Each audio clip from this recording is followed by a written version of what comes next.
Okay. Today, thankfully for the snow day, we got caught up. We're caught up now.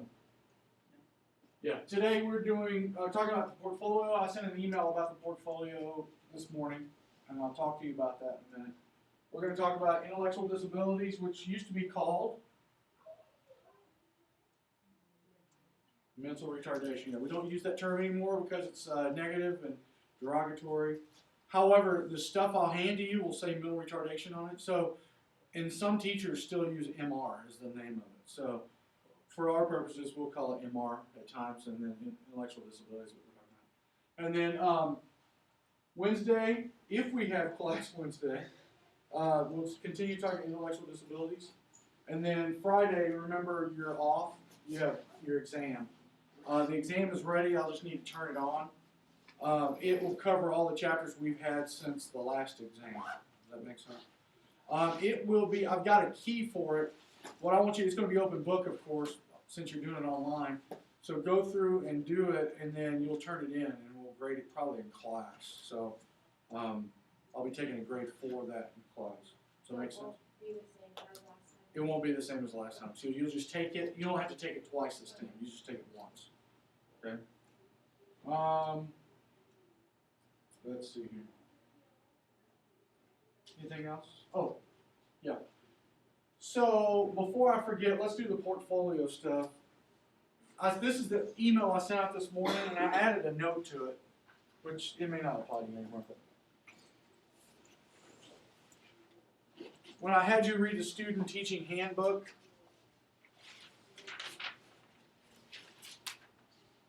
the student teaching handbook had this information that was added to it.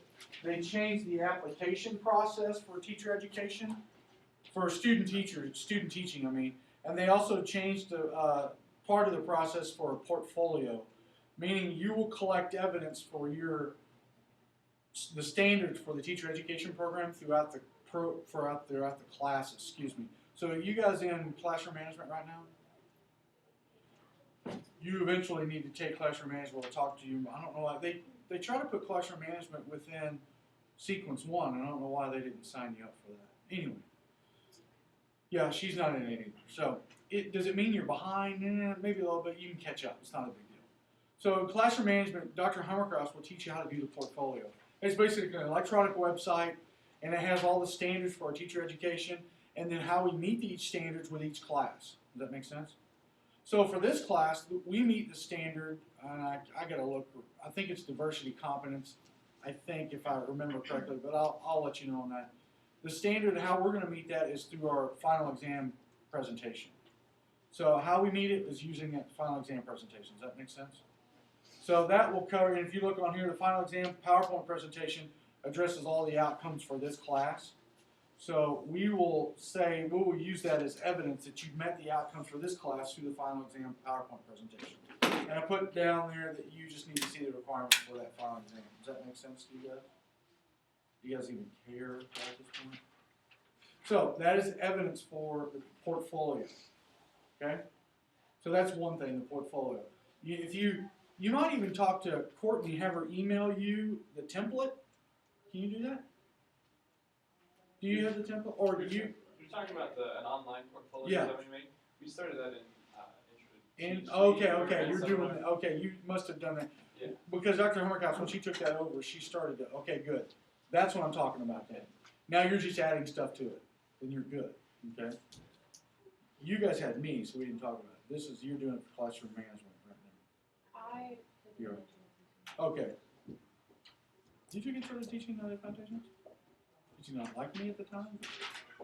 Yeah, that's fine.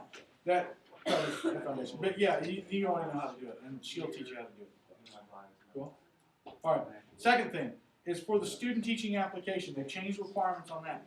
A long time ago, we used to do interview process, and we got rid of that. We're going back to an interview for student teaching, but within an interview for student teaching, you'll have a panel of people, and you will bring in evidence that you are ready to student teach.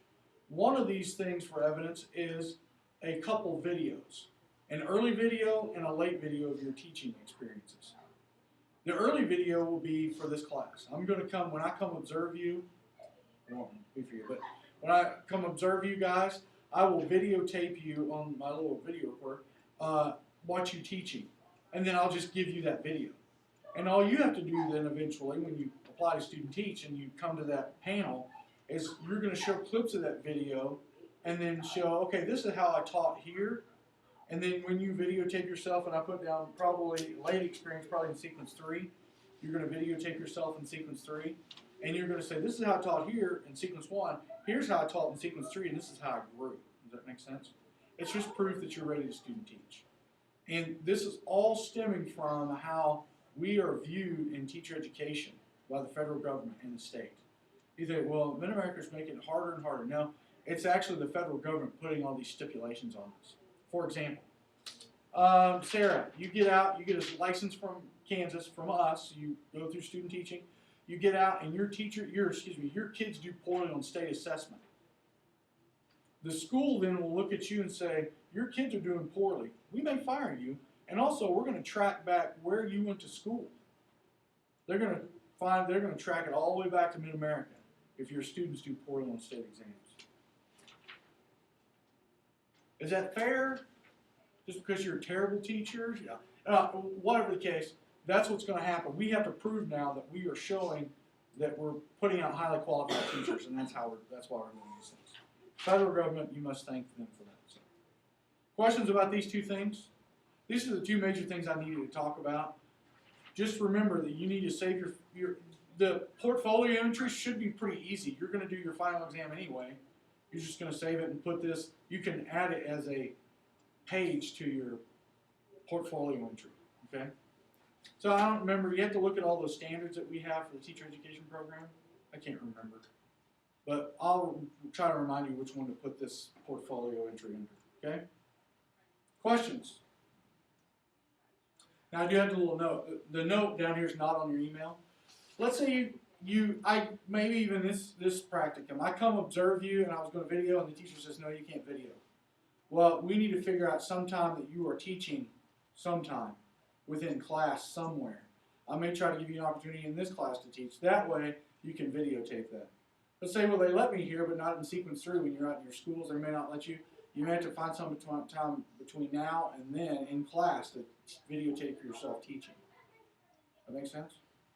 Now, what if you say to yourself, well, I can't find any time. I want to get a group of students together. I'm going to come play like I'm teaching. I want to act like when I have a lesson plan, I want to bring a couple people in. You can do that yourself. It's not that big. Now, if you bring your own video camera, you can do that for your practicum for me. That's fine. Or if I video you, I'm going to need something to give you that video on. So I'll need like a thumb drive or something to be able to transfer that over to you guys. Does that make sense? So after I video you, the next class I can just download it to the thumb drive. Okay? All right. Questions about those two things? Okay. Let's look at our spiritual development this morning. We're going to go back to communication disorders. And then we'll use Exodus 4:10. Moses said to the Lord, O Lord, I have never been eloquent, neither in the past nor since you have spoken to your servant. I am slow of speech and tongue. Exodus 4:10. If humans are imperfect and flawed, then why did God trust corrupt, imperfect, flawed humans to scribble down the Bible? It's interesting. So let's think about communication. There's two ways of communication. How Moses spoke and then how people write it down. Okay, for a communication disorder like Moses, they say he may have had a stuttering problem or something back then.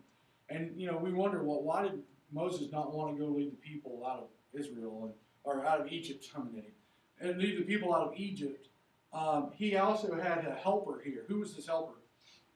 Aaron, right? So Aaron was he was pretty smooth, if you think about it. The Bible really didn't describe very much, but a lot of people trusted Aaron. The Israelites trusted Aaron. They trusted Moses, of course, but Aaron was like the voice. So Aaron went along with Moses most places he went. So because he had a disability, I think, either stuttering or had a communication problem or whatever. Okay? But then the question, why did he have us, flawed human beings, put down his word in the Bible?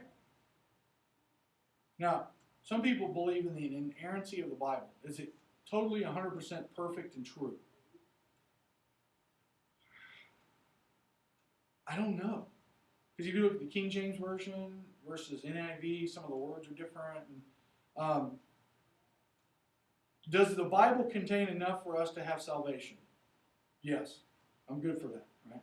But does it have some translations that are weird from people? Yes. But does it give us enough to meet God? Yes. Okay? So, we'll probably have the religion department come over here and crucify me for saying the Bible's not, the Bible is perfect in the sense that it gives us exactly what we need to meet God. Okay? So, in that way, God is perfect in communication. All right, any prayer requests, thoughts? Just for safe travel. Safe travel, your mom's coming from Colorado, it's going to be crazy. Yeah. Pray for Joe on the way back.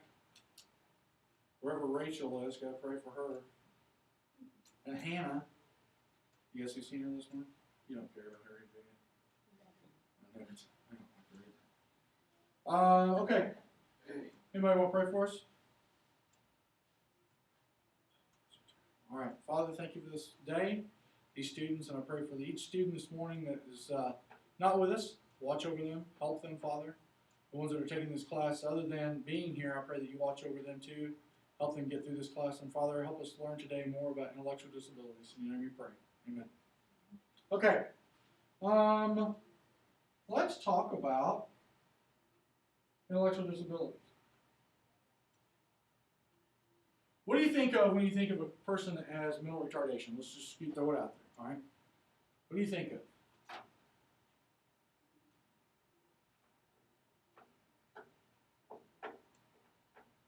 All right, I'll give you a story, okay? I am in Lawrence, which, by the way, I love Quick Trip. I go to Quick Trip all the time, all right? And most of my stories about persons with mental retardation are in Quick Trip. It's weird. I was in Lawrence, coming back from class one day. I was at KU. Went in, got a pop or something, and I'm going up to the register, and the guy is coming at me. This guy is about 6'3". He's got a helmet on, and he's got a bib on. Is that abnormal? Well, yeah, typically developing people don't have usually like helmets on and a bib. I automatically know there's something abnormal about him. Now, we say normal, abnormal, whatever. There's something different about him, and he's coming at me. And what he does is grab me. And the first thing I think is, I do not like spit or the feeling of spit. And my kids grossed me out when they were small. You know, I love babies, but when they kiss you, they're all wet and gooey, and I just can't stand that, right? I don't like drinking after my kids. I don't even drink after my wife very much, but drinking, like if they take a drink of something of mine, they can have it. I just don't drink after them. Anyway, I don't like that, but I felt on me the bib. My first thing was just to push this person away, you know. But I could not, and I knew I couldn't because I knew people were watching me, you know. I thought, you know what, if I am a special educator, why should I be shoving this person away, you know? So I actually hugged him and tried to ask him his name, and he couldn't communicate with me. But he had a communication as in physical touch, right? So his helper, whoever that was, came up and said, oh, I'm so sorry. You know, apparently he's done this before and got a negative reaction. Told him, you know, it's okay, no problem and all. I knew there was something different there. So what characteristics of that guy are along with the person in your mind of mental retardation? Anyone? Have you ever been around anybody with mental retardation? Yeah, they have different developed characteristics. They are not typically developing, are they? That's good. We don't just say you're a retard, or, you know, back in the day, this used to say those things. Retard, imbecile, moron, all those different things. You use negative connotations. We don't use those terms anymore. We know that they are different and they are not typically developing. Okay? I'm going to hand out this sheet here. So I love killing trees, and I really don't care about the environment. Will you guys see Hannah at all today? Yeah. Are you sure? When you give that to her, tell her I do not like her anymore. I've given up on her.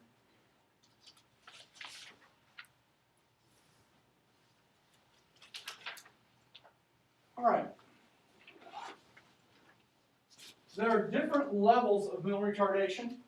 According to your textbook, that has different a definition for that, how a person gets identified with intellectual disabilities. What we are going to do is kind of work through the sheet and show that definition. All right. So there's a definition here. Intellectual disability is a developmental disability that first appears in the children under the age of 18. It's defined as having intellectual functioning level as measured by a standard IQ test. Remember the IQ test I brought in here? What was that called? Remember that green box I opened up? There's one for children and one for adults. Westler something. Yes, she's so close. WISC is the Westler Intelligence Scale for children, and the WAIS for adults, right? So, using this intelligence quiz or intelligence quotient, we can determine the IQ of a person, and we can determine the levels of IQ. Now, these levels of IQ are kind of they're controversial because they're saying we're labeling even within labeling, but this is what we have to go with. So when you define intellectual disabilities, you have an IQ of a certain level, and you also have adaptive functioning daily living skill deficit. Okay? And we'll talk about those in a second. So mild mental retardation. If you've gone, let's go back to the bell curve.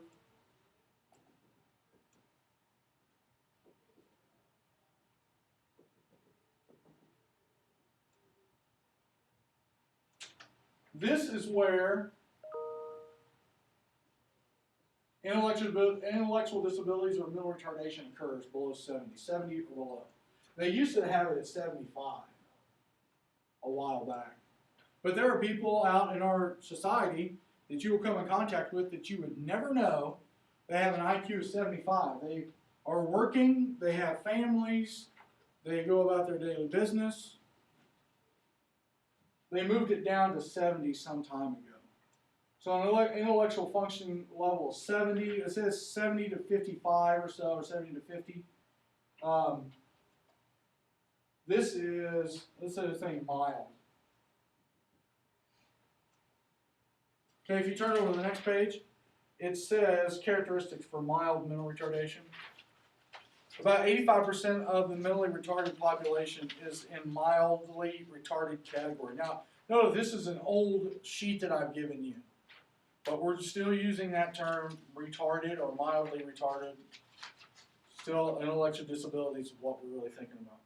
Their IQ ranges from 50 to 75. They can, and now notice this is an older one, it says 75 there instead of 70, right? They can often acquire academic skills are up to 6th grade level. They become fairly self-sufficient, in some cases live independently with community and social support. Remember in 6th grade? Now, granted, 6th grade, could you live on your own, maybe? Maybe. That was a long time ago for some of you guys, a long time for me. Could you live on your own? Could you take care of a bank book? Some kids have a checking account, you know. Some people have money, you know how to spend money and count change at 6th grade. So some of these individuals with mild intellectual disabilities function in everyday society. They have limited support, okay? Then moving on down to moderate. And this one is saying from basically 50 to, let's say, 35.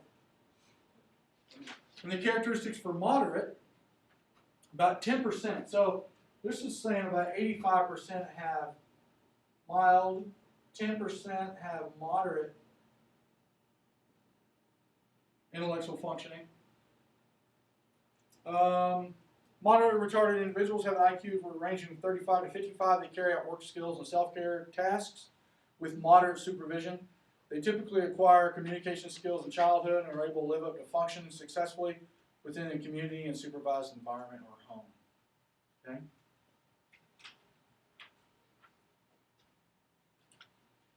So,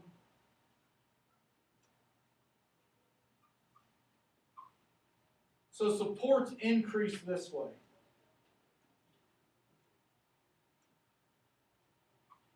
So if you have supports over here, you don't have any supports hardly. As you go this way, the supports increase, okay? This would be 35 to, say 20.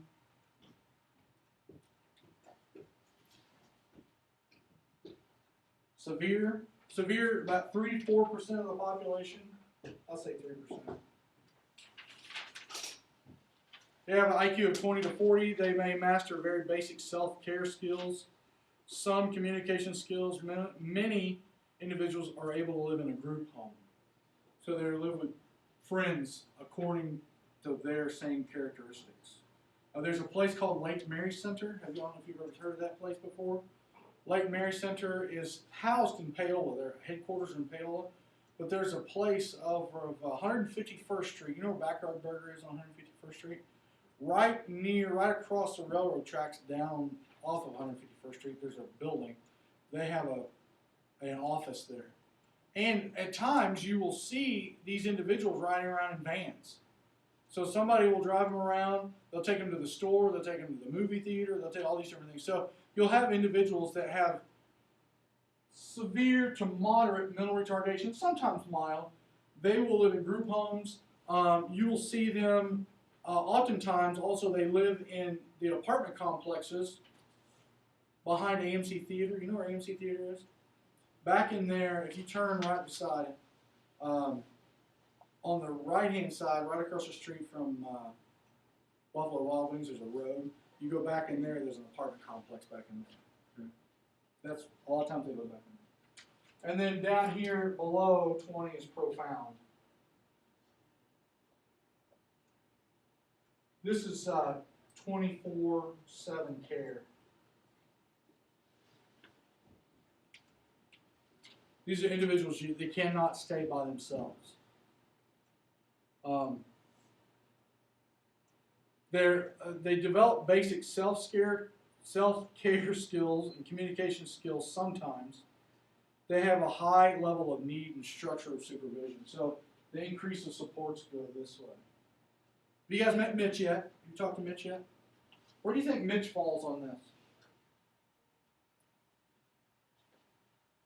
And if you have not met him, stop in and talk to him sometime. Hey, Mitch, I'm so-and-so. I just want to talk to you. How are you? You enjoying school? Where do you think Mitch falls on this? Those of you who have met him. Same mild too. Yeah, I think so. He might be right in the middle between mild and moderate.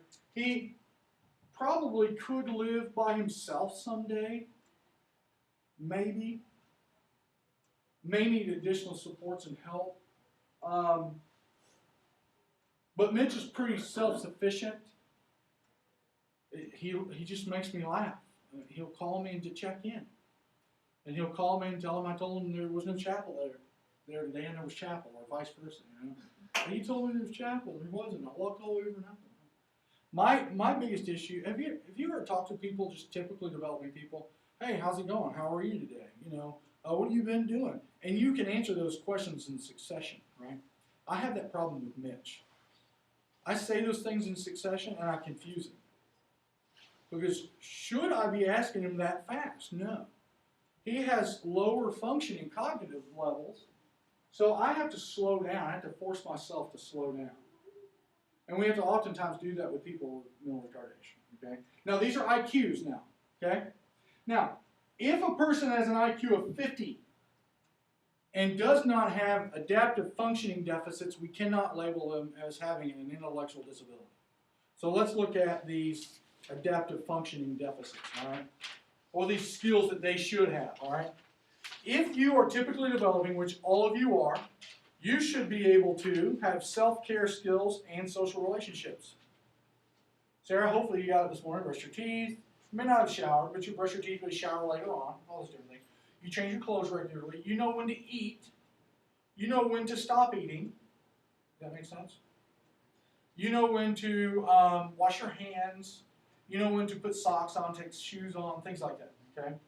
You also, Chris, you know how to develop a relationship. You have a girlfriend, that's what I heard, you know what I'm saying? You have a girlfriend at home, you develop an interpersonal relationship with her, but you also have interpersonal relationships with people around you. You don't do certain things. You don't walk up and slap Ashley in the head. You don't get real close to her in her personal space. Do you like people in your personal space? Do you love that? We know as typical developing people, we don't do that. We like to have arm's length. We don't like to stare people in the eyes. See, you love that. Yeah. We don't do socially inappropriate things, right? Behavioral excesses are common with persons with mental retardation. They often require those self-care skills such as dressing, eating, or hygiene. Self-management skills to achieve levels of performance necessary for independent living. So self-performance skills would be, I can go home, I know that I can watch TV for a little bit, then I've got to go to bed, then I've got to wake up at a certain time and get to my job, all those different things, okay? Making and sustaining friendships and personal relationships, we were just talking about that. We don't do socially unacceptable things. We also know how to address people. Have you ever been around those people? And people that are typically developing that do this drive me nuts at times. When you're carrying on a conversation, they just stop and stare at you. And I want to be done. I'm not a small talk person, by the way. I like to get done with a conversation. You're probably a small talk. You love to just sit in groups, don't you? Yeah. But they just stare at you, and you have to keep carrying that conversation. That's socially awkward. Does that make sense? I want to just stop and walk away from people like that. That's just the way I am, right? But with persons with mental retardation, they are like that. They don't know what to say next. For example, I was with Mitch the other day. I was in my office, and I heard him he called me on my cell phone. I was talking to him, then I heard him out in the hall. I'm like, hold on, Mitch, I'll be right out there. So he's talking to me as I'm coming out, and I'm seeing him, hey, Mitch, how are you? And he's still talking on the phone to me, right? So I come up to him, and I ask him, hey, what's going on, Mitch? He told me his class, one of his PE classes, they weren't there. So what would you do? Your class was not there. What's your first, it's like 20 after, the class is not there. What are you going to do? Go back to bed. I'm going to go back to bed. I'm going to find something that benefits me, right? Mitch actually did not know what to do. He's done this a number of times. They have a test online, and he doesn't take the test online. So it's canceled, stuff like that. What do you do? So I've been trying to teach Mitch, all right, Mitch, you got a number of options. Class doesn't make, there's nobody there. You've been there for 30 minutes. Look at your watch and see what time it is, and look on your schedule, and if it's a few minutes before your class starts, you can go over to your class. If it's a long time before your class starts, why don't you go find something to do? What do you want to do, right? So usually he loves to go to the library and hang out and look at his laptop. He loves wrestling. So he looks at WWF stuff and he checks his email, all those different things. So I give him the opportunity to do certain things. And so I'm talking to him. He when I'm done talking and saying, hey, why don't you go do this? Typically, Chris, you would say to me, okay, I'll see you later. He just stands there and looks at me and smiles, and I love it. I just want to grab his ears, just like his ears. He's such a great kid. And then I know I need to direct him to what to do, right? We have those self-direction skills, and he doesn't. So I just say, okay, why don't you head on to the library, okay? Okay, so I help him put his backpack on, and he's off on his way, right? So typically he'll do it himself. He'll know, all right, if this isn't happening, I need to do this. It's worse like when the chapel is over here and not over here, or it's over here and not over here. I have to kind of tell him what to do. All right, language development, of course. If they have poor language development, if you speak to somebody that has communication issues, if they can't form the words correctly, persons with Down syndrome, they often have thick tongues and it's hard for them to speak.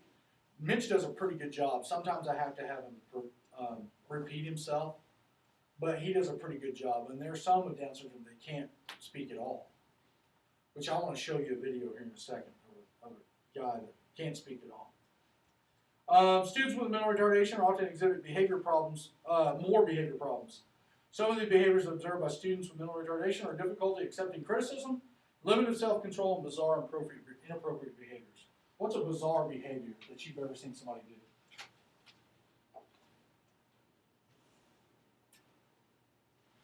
Yeah.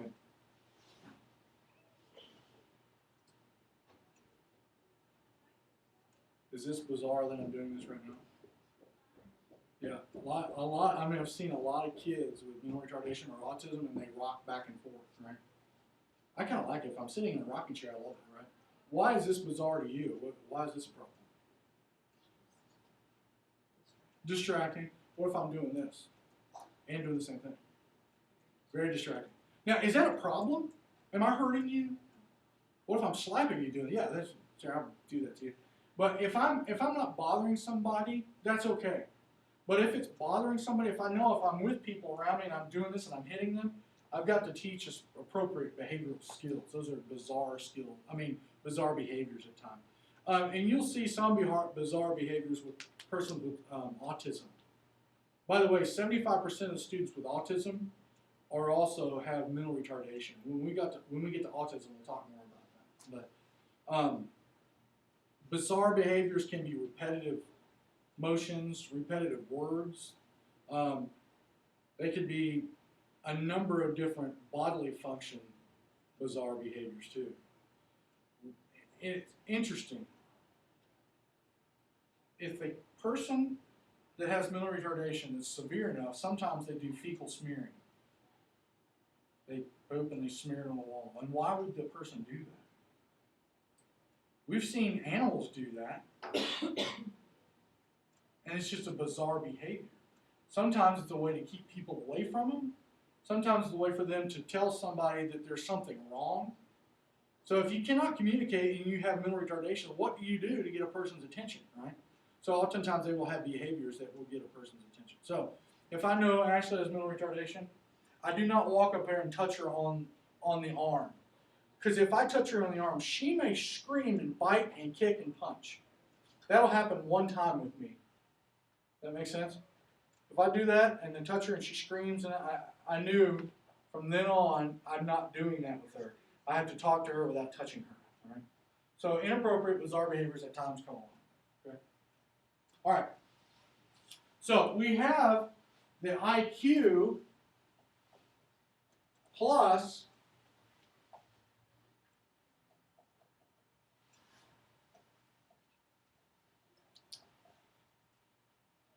equals intellectual disability, mental retardation.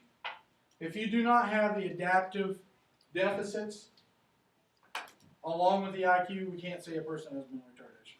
Okay?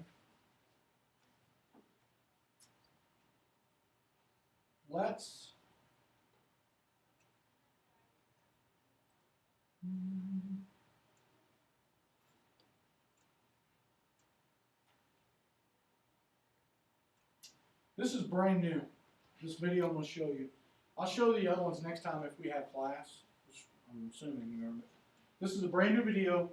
A couple of girls in it are from Olathe. And one of the girls goes to College Church, and she's in our youth group. But it's won awards. They're going to California for a number of days. It's a documentary. It's a video. It's a little long. It's about 10 minutes or so, but we'll watch it. It's very interesting, and I think you'll like it. It's about Down syndrome. These two girls right here are from Olathe.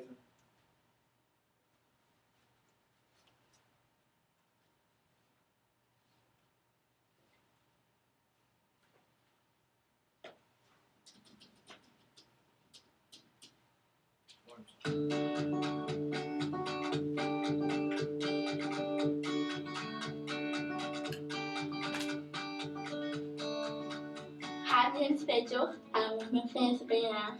I'm Savannah. I love my friend Rachel. Hi, my name is Sam. My friend Bobby is cool. Hi, I'm Bobby, and my friend Sam is the best. Hi, my name's Alyssa. I like to hang out with my best friend Rutland. Hi, I'm Brooke, and Alyssa is more than just a friend in my class. She's my best friend. When you meet someone who's a little different from you, you might be scared or uncomfortable. That's okay. Because anything new is a little scary at first. But once you learn more about it, you get used to it. Because there you have knowledge. And knowledge helps you understand. And understanding makes it easier to accept. All of us different. No one is exactly the same. We all have our talents. Characteristics. Strengths. and challenges. I have Down syndrome. I have Down syndrome. I have Down syndrome. I have extra chromosome. Sam's cells divided in such a way that he ended up with an additional chromosome. A chromosome is a thread-like structure within each cell. Most people have 23 pairs of chromosomes, for a total of 46. But a person born with Down syndrome has an extra chromosome. Alyssa has a third copy of chromosome 21. She has 47 chromosomes. I have 46 chromosomes and Rachel has 47. We are sipping extra. Having an additional third chromosome 21 is what causes Down syndrome. It's called Down syndrome. But I am not called Down syndrome. Down syndrome is not all that I am. Down syndrome is not who Alyssa is. She's just Alyssa. She's a person. Down syndrome is named after Dr. John Langdon Down, who first identified the syndrome in 1866. Down syndrome is not Rachel's name or who she is. So please don't call her Down syndrome kid or Downs kid. Because Sam is not a Downs kid. He's just a kid that happens to have Down syndrome. I'm a kid with Down syndrome. Down syndrome is not a birth defect. It's not a disease. It's not contagious. It's not like a cold. You can't catch it. And you can't get over it or cure it. Down syndrome is just something I was born with. It's something I live with. I will have it my whole life. It's just one part of who I am. This is one part of a beautiful self. Who we are depends on our chromosomes. They are the building blocks of our bodies. Chromosomes determine everything about people, from hair color to whether they are girls or boys. Our chromosomes determine our hair color, eye color. They determine how strong our muscles are and how well our memory works. For example, my chromosomes give me blonde hair. My chromosomes give me blonde hair too. My chromosome gave me brown hair and my also 3-point shot. Just like our chromosomes give us our hair color, kids with Down syndrome may have similar physical traits. I've noticed that some kids with Down syndrome have similar shaped eyes. And noses. It's just a part of Down syndrome. Everyone with Down syndrome is their own unique person, with their own personality and traits. There is an environment. I'm my own person. I my own awesome self. When you have an extra chromosome, like Sam does, it may cause you to have muscle hypotonia or low muscle tone. It makes it harder to move, react, stand up straight, and talk. Okay. There's quite a bit more of that left. Those kids are awesome. Just great. Other difficulties, medical difficulties that come along with Down syndrome often come with heart problems. And a lot of students with Down syndrome, will have need to have heart surgery when they're really young. So they have open heart surgery really young. And I remember a girl named Molly. She probably stood about that tall. I think she was in kindergarten or first grade. And she may be one of the cutest kids other than my daughter that I've ever seen in my entire life. I got to, when I was a practicum I was doing in Blue Valley, working with students with Down syndrome and autism. So I'm working with Molly. She sees all her friends that have some mental retardation, but not Down syndrome. They're doing the hand-over-hand bars. Have you seen that? I can't do those. But she's seen these kids do the bars out on the playground. She wants to do it, and she can't do it. She doesn't have the upper body strength. So she asked me, will you help me? Well, sure. So I'm picking her up, and I look. She's got a little tank top on. She's got a scar right here. I think she's had like 2 or 3 open heart surgeries. And I thought to myself, this poor child has been through a lot in her life, you know. But you know what? Didn't stop her. I held her up, like right here, so she could grab a hold of the bars, and I helped her through the bars. So one time was great. The 15th or 17th time later, I was tired. You know, I was holding her up. But she was a child that was extraordinary. And I think we look at these kids with Down syndrome, we often look at them as what they cannot do. But these kids here do a lot, if you think about it. Now, notice there are different levels of mental retardation here. I've seen a gentleman with Down syndrome that actually would probably over here. And there's a show that used to be called Life Goes On back in the 80s. Have you ever heard of that show? I want you to Google it sometime. Maybe I have it. It was a show that came on Sunday nights after church. I used to watch it. Oh, here it is. I'm going to show you this video, all right? This video has a person with Down syndrome in it, okay? It's a TV show. Have you ever been in acting? You ever had acting here? How hard is it to memorize lines? How hard is it to memorize lines for a TV show? Think about it, all right? So let's watch this real quick, see if it works. Okay. I'm going to have you Google it sometime. This gentleman had multiple speaking parts, and he was almost the star of the show. And his name was Corky in that, and he was in high school, and it talks about his life with his family. But he had many lines that he had to memorize. And now he speaks. I don't know where it is. Maybe this is it. This is him. This is the guy that was in this TV show. Okay. My name is Chris Burke, and I work at the National Down Syndrome Society, and I am the Goodwill Ambassador, and I go around doing my public speaking and try to promote awareness of people with Down syndrome, which is really important because October is the Down syndrome awareness month, which is very important to us because we're trying to spread awareness of people like us with Down syndrome, because it's not about our disability awareness, it's about our ability awareness that we're trying to come across. Okay. Was he reading this off a card? No. Could you do that without reading on? I could not. I mean, I'm not a person on camera. I cannot do that. I mean, I can't think of stuff real fast. This guy, where do you think he is on this scale of IQ? He's probably in here. We probably won't label him as having mental retardation because he has a high IQ. I don't think he has many adaptive deficits. So he's just an individual with Down syndrome that doesn't have the mental retardation side of it. Very interesting. And to see him on that TV show when he was really young, it was interesting. He's a lot older here now, but very interesting to see that. All right. One last video. I want you to see this. Okay. Let's go from this guy to the opposite end of the spectrum. Okay. Somebody that has Down syndrome that's right in here that has severe mental retardation. Okay. You're going to love this, bud.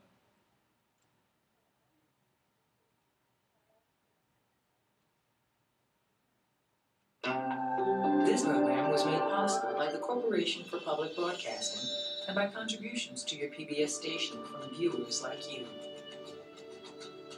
Thank you.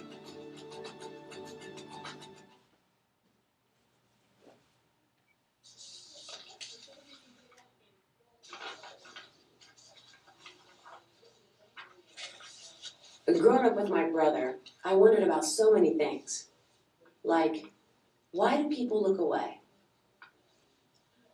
Why do they sometimes act like he's not even in the room? Those hands are awesome. How chubby they are. Why do they say, I'm sorry? I know John is different. I just wish they could see what I see.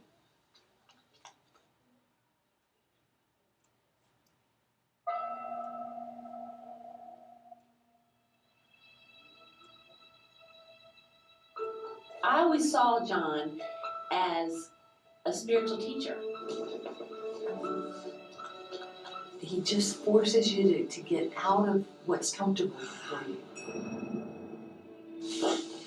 And somehow reminds you of what's important. We talked about having children. And we talked about the one thing that both of us feared was having a retarded child.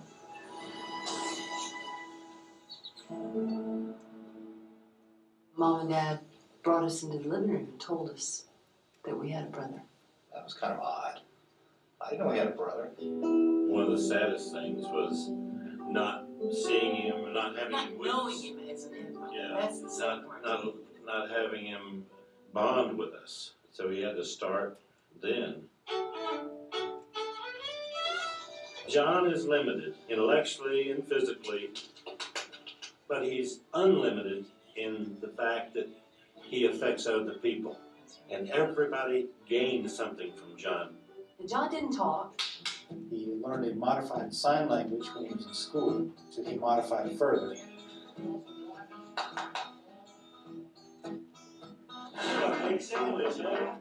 But he will not allow a label on a shirt.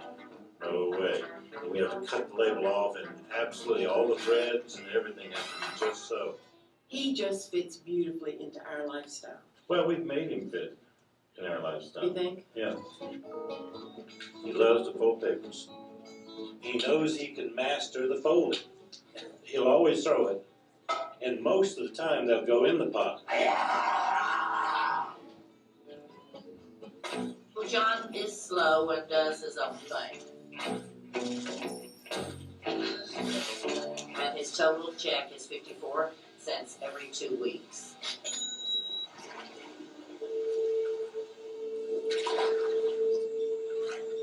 Here's the bridge. Go under the bridge. 1, 2, 3 under the bridge.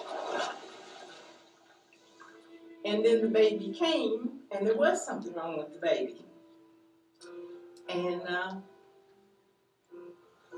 It was tough. We just thought that'd be devastating with smart children. I have one kid that's behind mentally that would drag everybody else down. Of course, that was cockeyed thinking.